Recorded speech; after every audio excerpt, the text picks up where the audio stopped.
Hi, Steve Gordon here, your friendly neighborhood Union City carpet repair expert. And if you need any help at all with your carpet, and you're anywhere around the Union City area, you've come to the right place.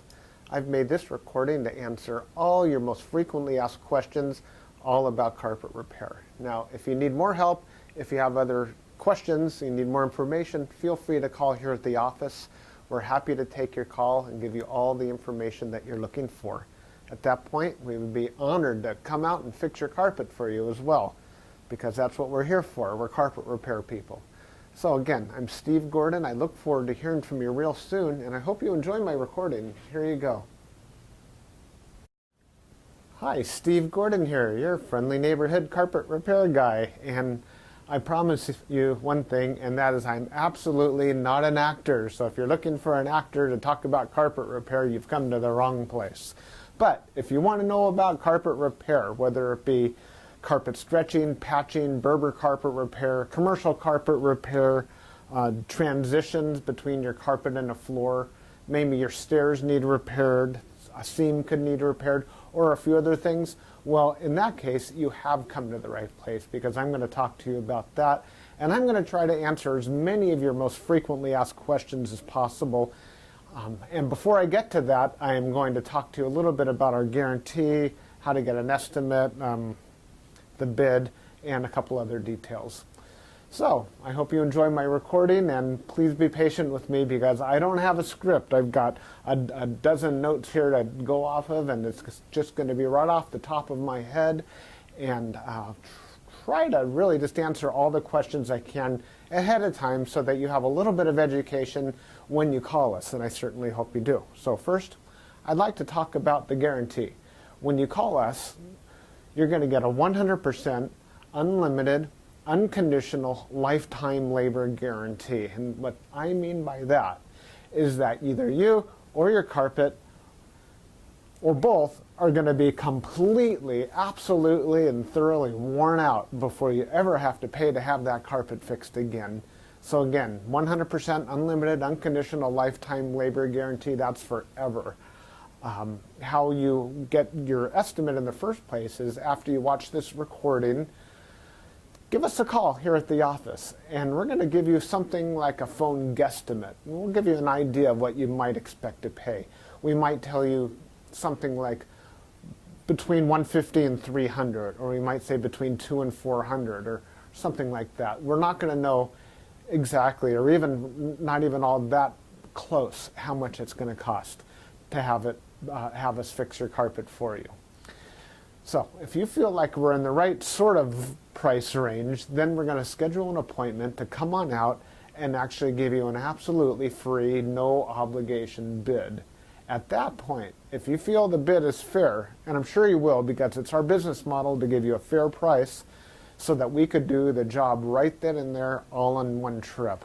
We would really love to just do it in one trip. Now, I understand that sometimes you need to get a bid on one trip and then come back at a different time, have us come back at a different time to actually do the work.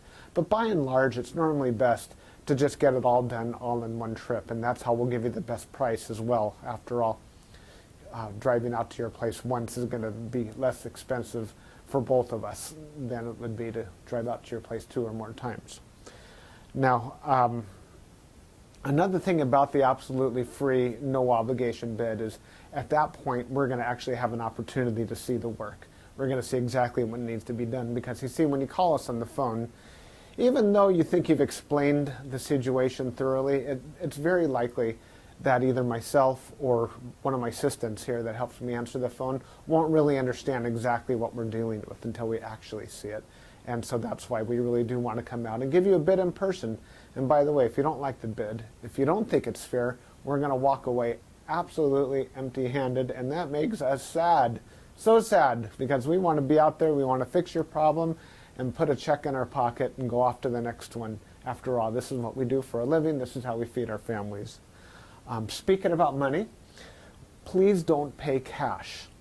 We would really prefer that you pay with a check made out to Creative Carpet Repair, or use a credit card. You can call in the office with a credit card. So cash, it's against the agreement I've made with all my contractors. Now, If you work with me directly, if I'm the actual contractor that shows up to your house and you want to pay me cash, I'm happy to take it. But for any other contractor throughout my entire company, please don't pay cash. Now, I want to talk a little bit about the carpet repairs. I've got a little bit of housekeeping out of the way. Let's talk about carpet stretching. Most people wonder why their carpet is all rippled up. So if you look out at your carpet and you see more waves than the ocean, or it's more rippled up than you can believe, and there's peaks and valleys in your carpet and you're getting seasick just looking at it, or if it's a trip hazard, there's a real good chance that your carpet was never stretched in tight enough to begin with. You see, whoever stretched your carpet the first time around more than likely didn't use a power stretcher. Now what a power stretcher is a pole that it butts up against one wall on one side of the room, and this pole runs all the way across the room to a head that's on the other side. And when we push down on this handle, the carpet gets stretched, and it gets stretched so tight that we have no doubt at all that we're going to be able to live up to that unlimited, unconditional lifetime waiver guarantee. That carpet will never ripple up again. You have my absolute word of honor on that. And if I'm wrong, we'll do it again for no charge at all. When we stretch carpet in a room, it's always best to have the room completely empty. We can empty the furniture out of the room for you if that's what you need, but more often than not, the customer will want to get as much as possible out of the way. Now, don't strain yourself. Don't go moving a giant king-size bed or a dresser that weighs, more than 10 elephants. That's not cool. We have special tools. We have these sliders that we can put underneath the legs of the furniture. So even if your dresser weighs a couple hundred pounds and is harder than heck to move, we get those sliders underneath there, and we can move that stuff around if that's what we need to do. So don't strain yourself moving the furniture. Also, if you have a king-size bed and it's just completely unreasonable for whatever reason to move that bed, quite often we could stretch the carpet in that room without moving the bed. It's a lot more work. Those poles that I spoke about, they go actually underneath the bed, so we stretch the carpet right underneath the bed to the other wall. And it's a lot harder. It takes us a lot more time and effort, but it can be done. So that's a little bit about carpet stretching. We use a power stretcher. We don't just kick it in with our little Susie Homemaker little knee kicker, and it leaves a little bit of extra carpet at the end. We cut off that excess, and you'll see how much carpet we cut off when we're done. We throw it in a bag, and we tuck in the carpet along the edge, and boy, life is good. It looks so much better.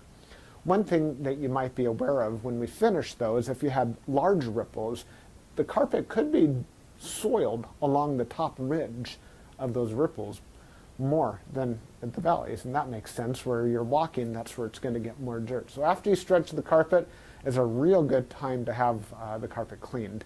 Also, the carpet's out of the room, and the furniture is out of the room, and it's just a great time to clean the carpet. It looks a lot better at that point. Mind you, like I said, this is unscripted, so I'm just going to talk to you about carpet repair. Now let's talk about Berber carpet repair for a minute. Berber carpet repair has rows. Well, Berber carpet has rows. And actually the word Berber carpet, or the name Berber, it isn't exactly accurate. Berber carpet actually comes from a place out in the Middle East, country or countryside, where the area is called Berber, the Berber people or something like that. Anyhow, it's a very expensive rug, Berber rug. That's the actual meaning of the word Berber rug. The Berber carpets that we find today are very similar. There's loops and there's rows, and if you pull on one of those loops, or rows becomes unglued somehow, it can make a run, what we call a Berber run. So when you pull on that thread, it's like it's unzipping right in front of you. It's like, oh my gosh, what has happened? I've got this zipper run going all the way across the room.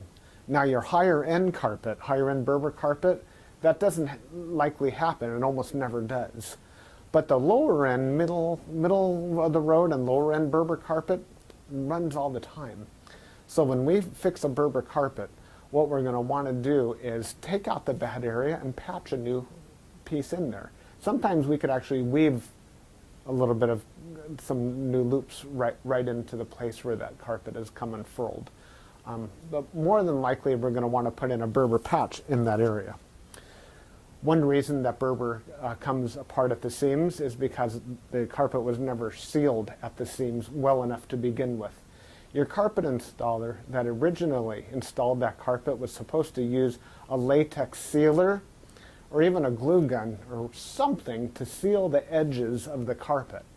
Now, if they don't seal the edges of the carpet, that's one reason that Berber carpet is going to unfurl like crazy. So when we put in a patch or fix a Berber carpet, that area gets sealed.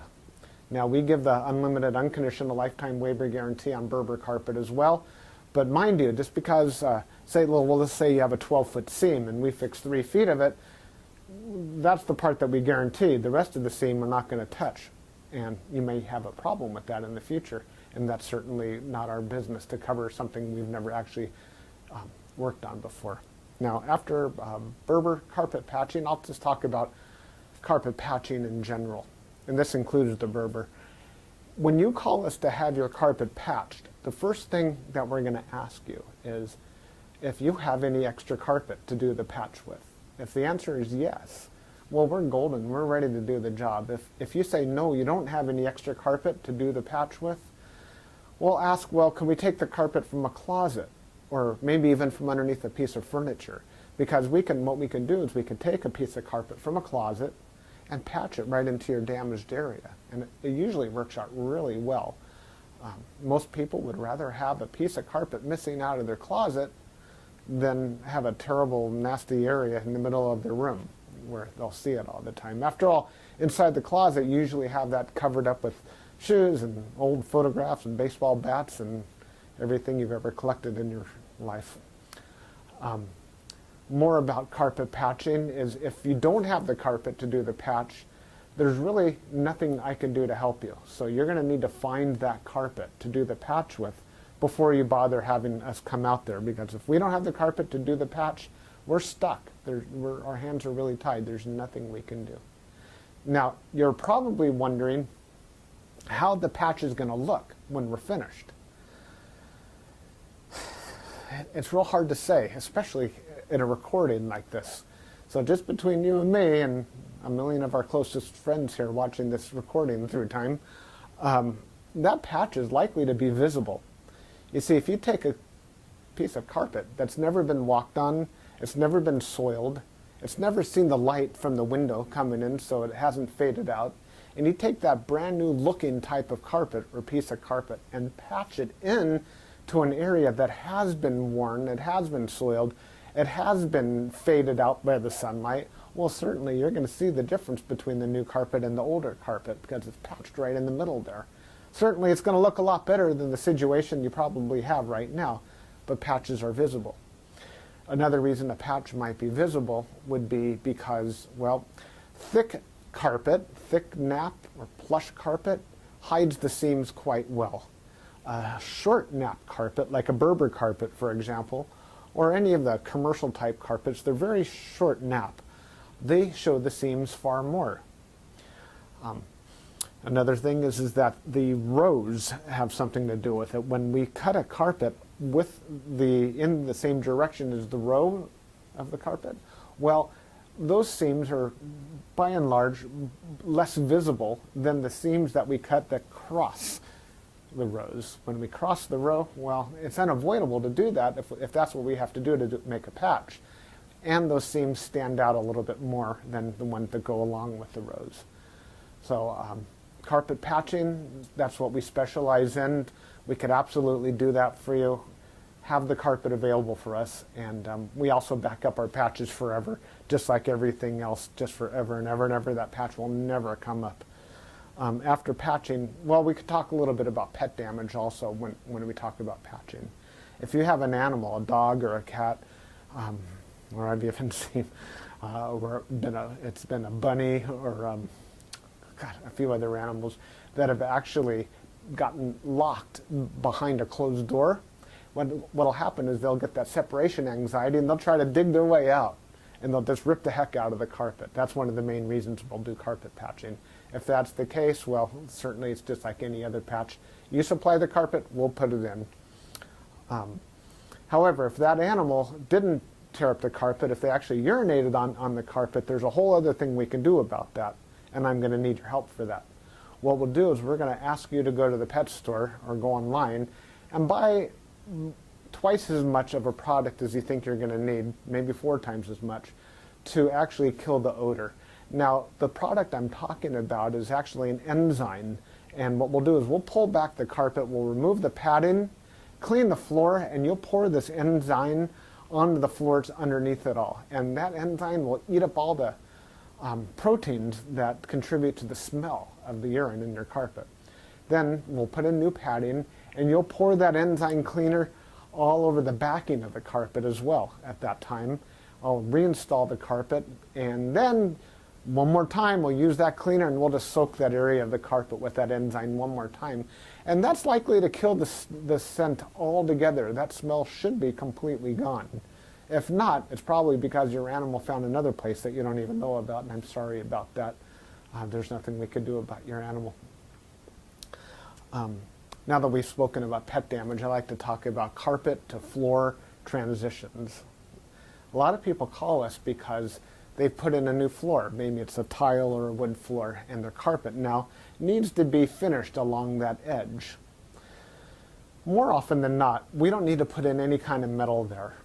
There's a lot of different types of situations where you do want a metal. If you have an apartment building and you want the carpet to last a long time, between the carpet and, say, for example, a linoleum floor, we can put some metal there. There are flat metals. They're the type of metals that they're called, I've called them beat-down metals before. I'm not sure exactly what they're called. Beat-down metals, they're golden, they're silver, and the carpet goes right in there and it gets hammered down, gives a nice clean edge, and it protects the edge of the carpet for a very long time. But if you're like most homeowners, that's not why you're calling us for a transition. You're calling for the transition because you just put in a nice marble or travertine floor, or maybe a wood floor. And so what we'll do with that is we're going to pull back the carpet and put in a new tack strip right up alongside that floor. Now that floor is going to be holding the place as if it were a wall. So here's your floor, here's your tack strip right in front of it. We're going to pull the carpet over that tack strip and tuck it in right there. So all you're going to see is a nice smooth transition between the carpet and the floor. Now, many times when you put in a new floor, it's important to put in some work into the subfloor underneath, and that might include using hardy backer or some other type of material that raises the floor up even higher than it would have been. So let's just say, for example, you've got a 1/2 inch new tile and another 1/4 inch of underneath there of a hardy backer, or it could even be more. It could be 3/4 of an inch altogether, or even more, that is higher than the carpet. That's extreme. It's usually not that high, but let's just say it is. If we just bring the carpet up and end it right there, well, you're going to stub your toe against that thing. You're going to be cursing to holy high heaven every time you do that. It's just not fun at all. Trust me, it's not. You'll understand if you ever do that. What we're going to want to do in that case is one of two different solutions. We're going to do one of two solutions. One is we can pull back the carpet quite far and use a product like a Fix-All, which is a very fine cement type product. And we're going to feather in a nice ramped area, so we raise the level of the floor slowly up to meet it. What's great about that is the floor and the carpet will be at the same level, then you won't stub your toe. What's not so great about that is when you're walking up that little ramped area, well, you feel like you're walking uphill. There's really no way around that I know of outside of pulling out all your carpet and floating a whole new layer of concrete, self-leveling concrete on the entire concrete floor and underneath. That's a lot of work. It's possible that would be the perfect way to do it if I were working on a $10 million home in Beverly Hills, that's probably what I would be doing. I would be raising the entire floor to be level with, so the carpet could be level with the floor. But here in the real world, what we'll normally do is rise it up with some Fix-All, or we could do it even easier. We could use shingles, cedar shingles. Cedar shingles are about that long, and that makes a nice little ramp up. And it normally works just beautifully. It's quick, it's easy, we can get it all done in one trip. So we're going to raise the level of the carpet right up to the level of the floor, and you're just going to be happy as can be about that. Some transitions are round, curved. Other transitions could be squared. There's 100 types of transitions out there. And if you look on the internet under carpet to floor transitions, you're going to see a lot of examples. Perhaps even on my website, you can see some other examples. And so when you call us, you can explain what you're dealing with, and that would help us with the program here. Stairs. So, do you have a problem with the carpet on your stairs? I did a job like this just today, where the cat had actually torn away the corners of almost every stair all the way up the stairway. The lady was not happy about this. My solution to this was that, well, first of all, I asked her, do you have any extra carpet? And the answer was yes. You can take the carpet out of a closet. And I told her, well, you're going to have carpet missing out of a closet. And she said, well, that's fine. You can put this carpet in the closet. So she had something that didn't match at all. And she didn't mind because, well, she just didn't care that the carpet in the closet didn't match halfway through. So I took the carpet out of the closet, and the first thing I did is I completely replaced the first two stairs, because after all, the first stair or two wears out faster than everything else anyhow, and those first two stairs were pretty trashed. Instead of just fixing the little corners, just replace the entire stair if you can. It'll make a world of difference to have something new there. With all the rest of the stairs, I just did these little bitty patches all the way up one side and all the way down the other, and it was just beautiful. I think it gave her probably another 10 years of life to her carpet to fix those stairs. Another thing you could do with stairs, what some of my customers have done, and I love this idea, is replace the entire stairway by, well, let me back up a little bit. Let's just say you have a 3 or 4 bedroom house, and it's the same carpet throughout the entire house, and your stairway is pretty much in the middle of it all. And if you replace the carpet on your stairs, well, it's going to be a slightly different color than the rest of your carpet, and that's going to look low class, and we don't like that, do we? No, we don't. What I would suggest in that case is that we take the smallest room in the house, maybe a small bedroom or nursery, and pull the carpet out completely from the smallest room in the house and buy new carpet for that room. Then we have maybe a 12 by 12 piece of carpet, and we can replace the entire stairway with that carpet. That way it matches the entire rest of the house except for that one room. That'll easily save you $4,000, $5,000, $6,000, $7,000 right there. And it's a lot less work too. So I like that idea. You get a whole new stairway. A lot of people, you walk in the front door and there's the stairway right there. If the stairs look bad, it's hard to recover from that first impression. So take my word for it. That's a really great way of going. No stairs. Commercial carpet repair. If you have commercial carpet and that needs to be repaired, it either has ripples and waves or it needs a patch. If it's rippled, it might need to be stretched. We've already talked about carpet stretching. On the other hand, it might have a different issue. It could be your commercial carpet was glued down to concrete to begin with. If that's the case, what we do is we actually take a knife and we just cut right down the middle of those ripples, cut right down those bubbles, and we will re-glue the carpet right underneath there and smush it all down, and believe it or not, those bubbles are going to be completely gone. They might be completely invisible when we're finished. You won't even see where we cut it, because where we cut it is exactly where we put it back together. The carpet will be nice and tacky before we push it back down. It's a great solution. But if the carpet needs to be stretched, well, we have to get the power stretcher out, and we'll fix it up that way. Now, if your carpet in your commercial building, say you have an office, is because, let's just say that you removed a wall between two rooms. If that's the case, you may have a strip of carpet that's missing. It's always a great idea to just get a completely different color. So if you have blue commercial carpet, go get a piece of red or black.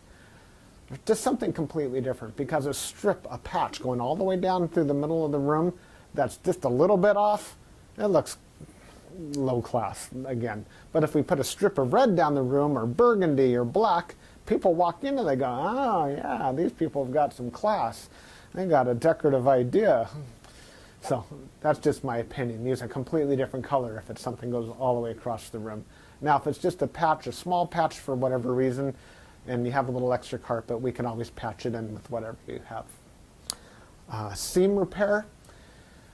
Good news and bad news. The good news about seam repair is that we can make your carpet so the seam doesn't keep getting worse. The bad news is that if it looks bad now, it's probably not going to ever look good again, regardless of what we do to it. Seams have to be done properly the first time. You see, when we seam a carpet together before it's installed, we'll use a straight edge and we'll cut down both sides of the carpet, and then we're going to seal the carpet on both edges, and then we're going to seam it together, and it'll be perfect. When it's completely cooled down, then we stretch it in. If we go back and try to open up the seam and cut that carpet off and try to bring it together, the chances of it ever looking better are right around 0. So I'm sorry to tell you that your seam repair, we can make it possibly look a little bit better. We can make it stop getting worse. We can make it not be a trip hazard any longer. But don't have your expectations too high when it comes to seam repair. The last thing I want to talk about is flood damage. Now, if you're watching this right now and you've got a flooded out carpet, you are in a world of hurt, and I'm sorry. The first thing I would do if I were you is probably have about 3 fingers of scotch. And then I would go ahead and get an extractor, like a hot water extractor. You can rent them at the just about any rental yard, and just start extracting all the water. Pull back the carpet, get rid of all the padding that's underneath your carpet. Rent a couple of blowers, or as many blowers as you need, and these things, they kind of look like a snail. As a matter of fact, that's their nickname in the field. We call them a snail. And they're shaped like that, and boy do they ever blow. And you can blow dry the whole underneath of your carpet. Set it up and get the carpet completely dry. At that stage, that's when you call us, and we can supply new padding, put a new pad, reinstall your carpet, clean the carpet for you if you're in an area that we do carpet cleaning, and life is good. You can put your furniture back and you'll be happy again. You don't have to do it yourself. If you want to call a company, even ours, depending on your area, can do that extraction for you as well.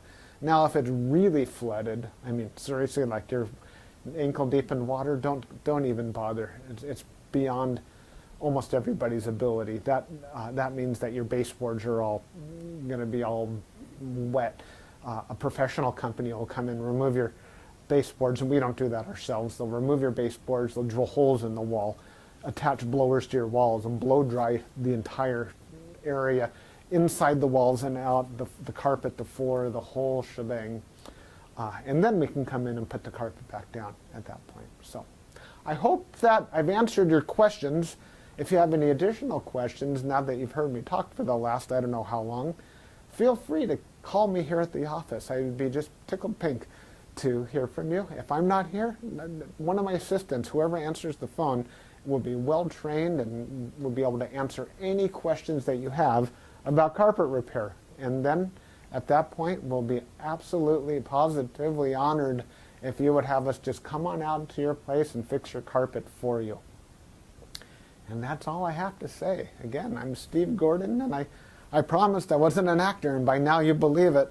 I'm a carpet repair guy, and I'll be looking forward to hearing from you, so please call me. Thanks. Bye-bye.